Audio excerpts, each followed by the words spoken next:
brauchst noch eine Idee für eine ganz besondere Osterkarte? Dann habe ich was für dich. Ich zeige dir heute die Anleitung für diese doppelte Klappkarte.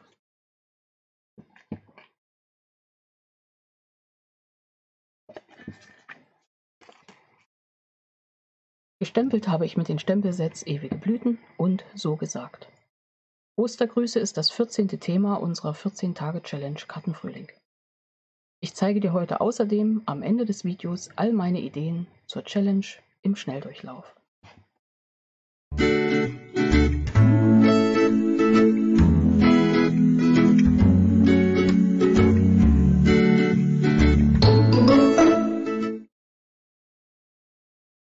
Hallo und herzlich willkommen in meiner Kreativwerkstatt. Schön, dass du dabei bist. Ich bin Angela von der Stempelfamilie. Ich bin unabhängige Stampin'-Up-Demonstratorin. Auf meinem YouTube-Kanal erwarten dich viele kreative Ideen und Anleitungen. Dir gefallen meine Projekte? Dann gib mir doch gern einen Daumen hoch und abonniere am besten gleich meinen Kanal. Heute also die Osterkarte in unserer 14-Tage-Challenge Kartenfrühling. Die Informationen zur Challenge findest du in der Beschreibung und auf meinem Blog. Und natürlich viele Videos hier. Ja, heute das Stempelset Ewige Blüten. Mit dem möchte ich meine Osterkarte gestalten. Witzigerweise habe ich gehört vom Stempelnerd, vom Jonas, dass morgen sein Montagsvideo genau mit dem gleichen Stempelset gestempelt wurde. Er hat für euch morgen eine Easelcard zu dem Thema von der Challenge Bunter Frühling auf Schwarz. Und als ich ihn gefragt habe, zu welchem Anlass, sagte er einfach nur, einfach so mal als Nettigkeit im Frühling. Unter dem Thema Du bringst Farbe in mein Leben. Coole Ideen haben die Jugendlichen manchmal. Ja, ich freue mich schon auf morgen, wenn ich meinen Filius basteln sehe. Das ist immer für mich was ganz Besonderes. Okay, was brauchen wir für die Osterkarte? Ach ja, ich sage ja, die Beiträge der Challenge von mir zeige ich am Ende des Videos. Kannst du dich schon mal drauf freuen, wenn du sie noch nicht gesehen hast. Vielleicht hast du ja was verpasst. Jo, also es geht los. Für meine Osterkarte, für diese doppelte Klappkarte, mir so überlegt, brauchen wir erstmal einen Kartenrohling in den Maßen 10,5 x 29,8. Der wird dann in der Hälfte gefalzt. Außerdem ein Stück Farbkarton in den Maßen 21 x Spicker 7,5 cm, auch in der Hälfte falzen, also auf 10,5. Da habe ich Olivgrün und hier habe ich in Chili gearbeitet. Das hier war in Merlot-Rot. War nicht mehr genug da, kommt heute Chili dran. Was brauchen wir noch? Ein Stück weißen Farbkarton in Grundweiß habe ich schon vorbereitet für die Mauer, 10 x 14 cm. Die habe ich geprägt und vorher den Prägefolder mit Schiefergrau eingefärbt. Und 3 Stück Farbkarton in Grundweiß in den Maßen 7 x 10 cm. Die verteilen wir dann locker hier auf der Karte, interessiert dich wo. Eine hier innen so, eine hier da und eine dann hier außen auf der Seite. Aber sehen wir beim Arbeiten. Und einige Ovale. Da bin ich noch nicht ganz sicher, was ich nehme. Ich lasse erstmal das größte Oval. Gibt es ja gerade noch im Jahreskatalog. Ist aber auf der Auslaufliste. Und dann habe ich das mit dem gestickten Rand. Auch die sind auf der Auslaufliste. Ob die immer noch lieferbar sind, weiß ich nicht. Tagesaktuell jeden Tag. Würde ich auch wieder vergessen. Die 2 werde ich wahrscheinlich nehmen. Bisschen Bling Bling, bisschen Band. Und das war's dann. So, jetzt geht's aber los. Ich nehme mein Falzbrett und falze zuerst das große Stück mittig. Da sind wir ja bei der Kartengröße 14,85 müssten das ja meistens so sein, wenn ich nicht täusche. Und dann einmal falzen, wunderbar. Und dann wird diese eine Seite noch rumgefaltet, dass wir sowas wie eine Z-Fold-Card haben. Das machen wir bei 7,4. Dann liegt das fast genau auf 7,4. Falzen das hier zurück. Wo ist mein Falzbein? Da. Einmal gut die Linien nachfalzen. Perfekt. Und dieses kleinere Stück mit den 21 x 7,5 cm habe ich ja gesagt, in der Mitte bei 10,5 cm falzen. So. Ich glaube, das war's mit Falzen, aber wir müssen noch schneiden, also holen wir gleich wieder die Mauern. Da ist ein bisschen was, ja, die nehmen wir jetzt wie sie sind. Nochmal mache ich sie nicht. Ich nehme jetzt sogar mal, was mache ich? Ich nehme die hellere. Da ist wohl gestern bei den Maurerarbeiten was schief gegangen. 10 x 14 cm, also halbiere ich das genau in der Mitte, stimmt in mein Maß. Ja, stimmt. Bei 7 cm und dann passen meine Auflagen auch. Da kann ich auch gleich schon mal Mauer kleben. Und zwar eine hier vorne hin und eine da hinten hin. Das mache ich sofort. Da nehme ich Flüssigkleber, ginge natürlich auch mit Abstand. Oder mit dem Abreißklebeband. Ich schaue, wie ich bin, klappe das wieder aufeinander, muss nur schnell genug sein. Auseinander und aufkleben. Überall gut vermitteln. Passt. Bin ich glücklich gerade. Ja, passt auch. Und jetzt dieses Stück. Ja, das sollte nicht passieren. Passiert hier immer mal. Kennt ihr ja schon. Das wird auch wieder besser, habe ich mir sagen lassen. Feinmotorik ist im Moment Glückssache. So, soweit haben wir das schon. Sind wir schon sehr weit. Jetzt kommt die Klappkarte. Die hatte ich ja hier in Schiefergrau. Nehme ich jetzt in dem Olivgrün. Und klebe ich genau hier rein. Und das kann ich auch schon gleich machen. Es sei denn, ich möchte noch mehr gestalten. Aber ich bin damit glücklich. Also Flüssigkleber haben wir einmal offen. Ausmitteln. Leicht aufkleben, außen aufsetzen, nochmal fertig ausmitteln, schauen, dass der Rand überall gleich ist. Da war ich ein bisschen schief, habe ich auch eben erst gesehen. Gut aufkleben, andrücken und wir haben diesen doppelten Klappeffekt. Es gibt 1000 Möglichkeiten. Ich fand das halt witzig, dass ich das hier nochmal so wie Z-Fold falte und dieses da so ran. Kann man machen, muss man nicht. Hier passiert nichts drauf, also klebe ich das auch schon auf und dann wird gestempelt. Ich stempel gleich mit Memento und koloriere dann mit den Farben, was haben wir uns gewählt? Zartrosa, Tatsache. Dann nehmen wir das und heißt das überhaupt Zartrosa? Ich weiß es nicht, vergesst es wieder. Doch, es heißt Zartrosa. Gibt es das überhaupt noch? Und mit Olivgrün. Ich habe gerade einen Blackout, ich weiß es nicht. So, das heißt, wir stempeln jetzt mal los, brauchen eine Unterlage. Ich habe hier noch so einen Schnipsel über, der reicht mir völlig. Nehmen wir mal den großen Stempelblock für die Blüten und stempel die Blüten einmal komplett hier in die Mitte, dass die so der Osterzweig, das erwachende Leben, das aufblühende Leben auf meinem Motiv vorne ansetzt. Ich glaube, so ist gut. So ist perfekt. Dann nehme ich für die Karte Innenreihen. Haben wir ja einmal diesen senkrechten und den anderen. Das kann schon mal beiseite. Nehme ich mir mal kleinere Stempelblätter. Da hinten in der Kiste. Und nehme die Blüte und die Blätter. Nämlich das Blatt, nur das eine. Matzerei. So, das kleine Blatt und die Blüten und das arbeite ich jetzt so ein bisschen, wie ich lustig bin.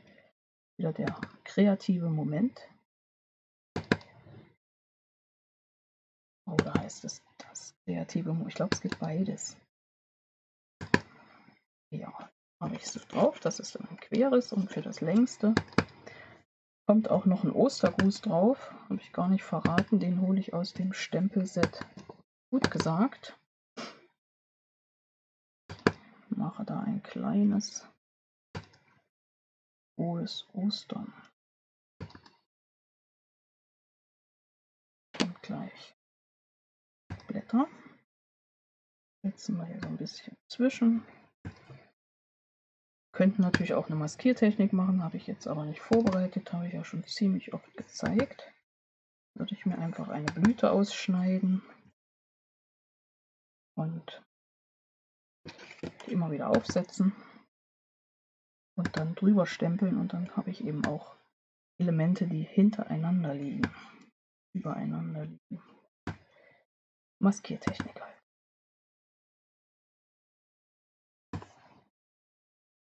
So, das passt gerade so.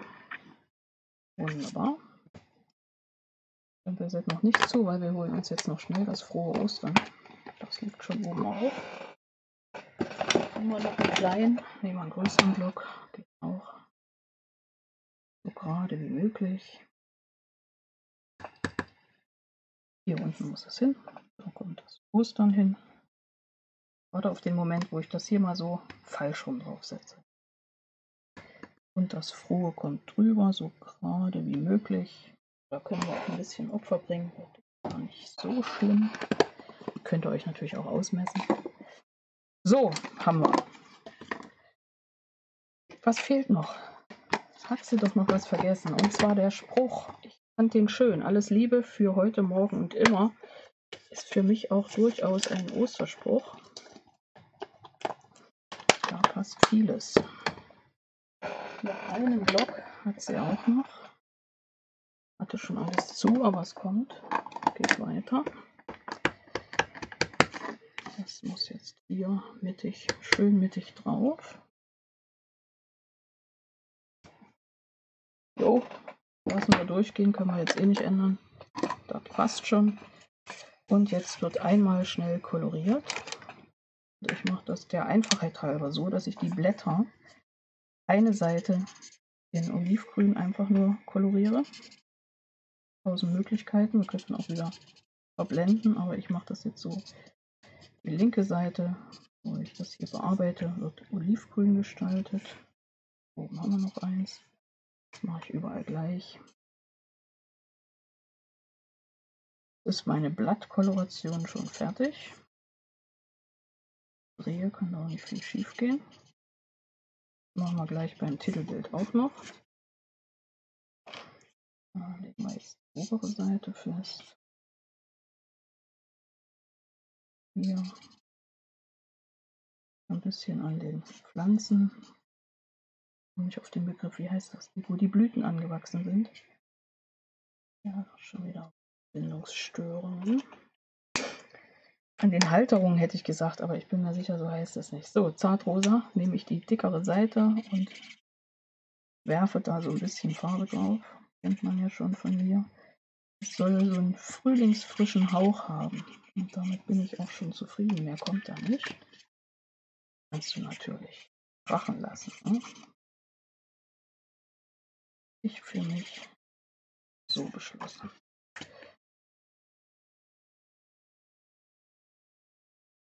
So, machen wir das gleich durch. Fertig. Die restlichen Kleber arbeiten.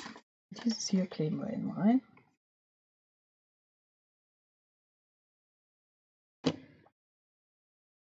Ostergruß sitzt hier. Dieses mit Frohe Ostern kommt hier drüben hin.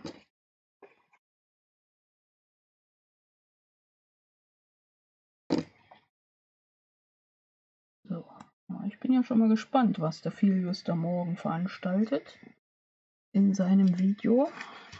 Ein zweites Video, maritime Grüße haben wir schon. Genau. Jetzt hat sie rumgeschweinst hier draußen, aber ist das nicht gut? Das wird abgedeckt.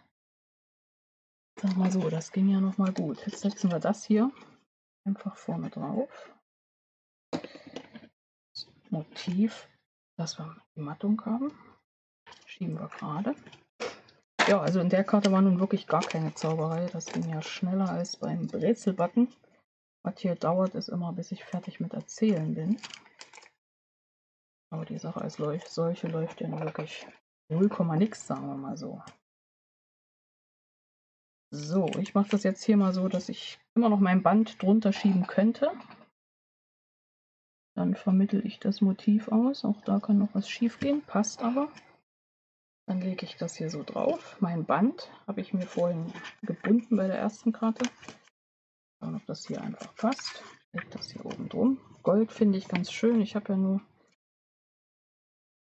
in meinem bisherigen Leben jede Menge Osterkerzen gemacht. Und da ist ganz klar dieses Rot, dieses dunkle Rot gängig. Und Gold. Das ist so eine Osterkerzen-Variation.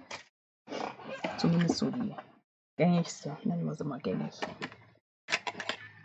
Und dann nehme ich ein Steinchen hier in Gold, ein bisschen größer und setze es dahin, wo es am besten für mich passt, nämlich rechts oben.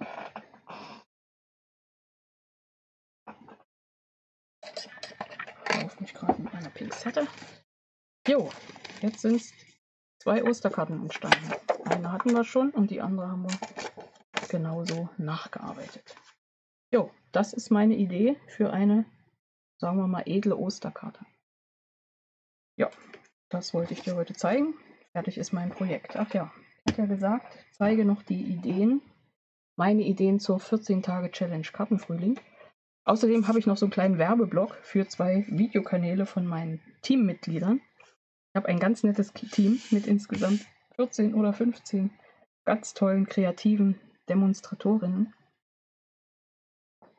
Und einige von ihnen haben auch schon einen Videokanal. Und da mache ich zumindest heute mal so gerne Werbung für. Der eine Kanal ist von Anna Doberschütz. Verlinke ich euch auch. Mal putzen, sorry. Verlinke ich euch auch. Ihr habt sie schon kennengelernt. Wir haben schon zweimal zusammen hier gebastelt. Das könnt ihr euch auch anschauen. Da entstehen dann kreative Werke im Doppelpack. Und der andere Videokanal, für den ich auch ganz besonders gern Werbung mache, das ist der Kanal von Jonas. Das ist der Stempelnerd. Habt ihr schon gemerkt, das ist mein Sohn, einer meiner tollen Söhne. Und der unterstützt mich momentan ganz besonders, weil ich ja noch eine Weile krank sein werde. Und da ist das total super, dass ich da kreativ unterstützt werde und bei allem, was so anfällt im kreativen Leben einer Demonstratorin. Und er hat einen tollen neuen Videokanal und übt sich fleißig mit lustigen Videos, finde ich zumindest, weil ich bin immer ganz glücklich, wir sehen uns nicht so oft. Dann sehen wir uns im Video. Ich sehe ihn, das ist perfekt. Da gibt es schon ein Video zum Thema maritime Grüße mit einer Double-Slider-Card und morgen, ganz wichtig, abends in seiner Montagsreihe eine Easel-Card mit dem Stempelset Ewige Blüten zum Thema bunter Frühling auf Schwarz. So, aber jetzt noch schnell die Ideen. Einmal durchgerattert. Hier haben wir die Arbeitsfläche. Ostergrüße liegen oben. Noch was vergessen? Ja, einen Schluck Kaffee. Los geht es. Der erste Tag war Frühling im Garten. Da gab es bei mir diese kleine Osterverpackung. Anleitung gab es am Tag 8 und diese Karte mit dem Stempelset, wo ich den Namen wieder nicht weiß, ist klar. Freunde sind die Blumen im Garten des Lebens. Tolles Stempelset. Super. Ist auf der Auslaufliste, wenn ich mich jetzt nicht ganz täusche. Ja. Zweiter Tag. Hauptsache grün. Die Karten sind mir abhanden gekommen. 2 Karten. Eine weiß ich, habe ich schon verschenkt und die andere ist weg. Müsst ihr euch denken, könnt ihr gucken. Tag 2. Tag 3. Funfold-Karten. Da habe ich diese mit der Banderole. Diese Triple Pop-Up Cube Card. Halt sie mal auseinander. Sieht natürlich am schönsten aus, wenn man sie von vorne sieht. Kamera drehen wir jetzt nicht, so schaut sie aus. Anleitung dazu. Tag 3. Zusammen Tag 4 war ein tierisches im Frühling und da hoppelte bei mir das Känguru, hüpfte da über den Arbeitstisch. Die Karte mit den Ostereiern ist schon bereitgelegt, die wird verschickt. Da kann sich jemand drüber freuen. Dazu habe ich dieses Osterkörbchen gezeigt, klein aber fein und ganz schnell angefertigt. Jo, was hatten wir dann? Tag 5, blumiges Jubiläum, da habe ich geschwächelt. Habe ich nicht fertig gebracht. Hab dafür aber meiner Meinung nach ein Osterkörbchen gezeigt. Wenn mich nicht alles täuscht, war es dieses hier. Blumig, ohne Ende. Aus 3 Teilen, wie man das faltet, ganz schnell war der Tag 5 bei mir. Tag 6, alles was fliegt, habe ich zusammen mit Annalena gebastelt. Es gab einmal dieses kleine, schnelle Osterkörbchen und diese Karte, wo die Libelle fliegt und die vielen kleinen Libellen ebenso und von der Pusteblume, Löwenzahn-Pusteblume, die Blütenstände fliegen da natürlich auch über. Tag 7, maritime Grüße, eins meiner Lieblingsthemen. Da gab es diesen Umschlag mit der, nennen wir sie mal Mobile-Karte, die kann man so hinhängen, kann und unten sind die ganzen Muscheln, Meeresgetiere, Früchte dran. Natürlich auch eine Anleitung. Tag 8, Hochzeitskarte. Kam ich auch nicht sehr viel weiter, habe ich auch geschwächelt, habe ich was anderes gezeigt, weiß ich nicht mehr. Könnte ich aber gucken, schaut einfach mal in dem Video nach. Dann haben wir den bunten Frühling auf Schwarz. Da habe ich diese Karten angefertigt mit der Technik, wie man in Weiß auf Schwarz stempelt. Ein bisschen auch experimentiert. Farbenfroh sind sie in jedem Fall. Tag 10 Geburt. Da gab es diese Schaukelkarte Hier oben mit dem Briefumschlag aus der Schneckenpost und den kleinen Blübchen mit den Hortensien Designerpapier. Jo, was hatten wir am Tag 11? Stempeltechnik. Da habe ich hier schon eine riesengroße Serie mit dieser Acrylblock-Stempeltechnik. Anleitung, sogar kurz und knackig und schnell zum Nacharbeiten. Karten ohne Ende. Wie gesagt, das war der 11. Packen wir das mal hin. Tisch ist gleich voll. Die Box habe ich übrigens nach einer Anleitung von Annalena nachgebastelt. Findet ihr auf ihrem Blog. Und natürlich auf ihrem YouTube-Kanal. Tag 12 hatte ich den Besuch. Annalena war da. Wir haben zusammen zum Vatertag und Muttertag gebastelt. Das ist meine Muttertagskarte. Eine Idee mit dem Stempelset ohne Altersgrenze. Wir sind gleich zu Ende. Tag 13 gab es nochmal mein Lieblingsstempelset und das variiert ja bei mir. Aber man weiß ja, ich bin ein Fan vom Meer. Und deswegen gab es diese Meeresgrüße. Ich schicke dir Sonnenschein und wenn du die Zeit genießt, ist der Moment perfekt. Einatmen, ausatmen, entspannen. Dieses Stempelset übrigens verlässt uns auch aktuell, ist auf der Auslaufliste, also wer das noch braucht, unbedingt zugreifen. Alles verlinkt unter dem Video. Jo, heute Tag 14, kommen sie wieder von hinten nach vorne, haben wir die Ostergrüße zum Abschluss der Challenge. Und ab jetzt, wer bei der Challenge noch mitmachen möchte und ein Stempelset gewinnen möchte aus der letzten Celebration, der kann bis Ostersonntag seine Beiträge noch einreichen. Wie gesagt, die Infos dazu in der Beschreibung und auf meinem Blog. So, das war's. Ich mache jetzt große Pause. Ich habe meine eigene Challenge geschafft. Das war, jeden Tag ein Video zu schaffen und das habe ich geschafft, trotz aller Widrigkeiten. Aber jetzt muss ich mich erstmal ein bisschen ausruhen, die nächsten Tage. Dabei habe ich jetzt schon wieder so viele Ideen. Bei mir ist es so, wenn ich mich ausruhe, dann hat der Kopf ja immer noch zu tun und da fallen mir Sachen ohne Ende ein. Ihr glaubt gar nicht, wie viele Listen hier liegen, was ich noch alles zeigen möchte. Unbedingt. Ja. Ich hoffe, dir hat mein Video gefallen. Dann gib mir einen Daumen hoch. Willst du meine Ideen nachbasteln, speichere dir am besten die Videos oder das Video von heute in einer Playlist. Dann brauchst du später nicht lange suchen. Fragen? Dann schreib mir einfach. Ich versuche sie so schnell wie möglich zu beantworten. Abonniere meinen Kanal, klicke auf die Glocke neben dem Abo-Button, dann verpasst du keine meiner weiteren Videos. Weitere Anleitungen und Ideen findest du auf meinem Blog www.stempelfamilie.blogspot.de.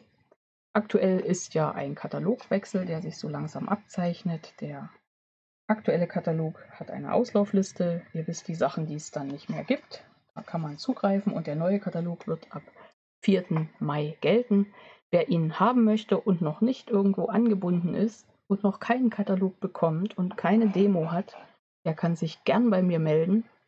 Ich schicke den Katalog dann zu mit einer kleinen Überraschung.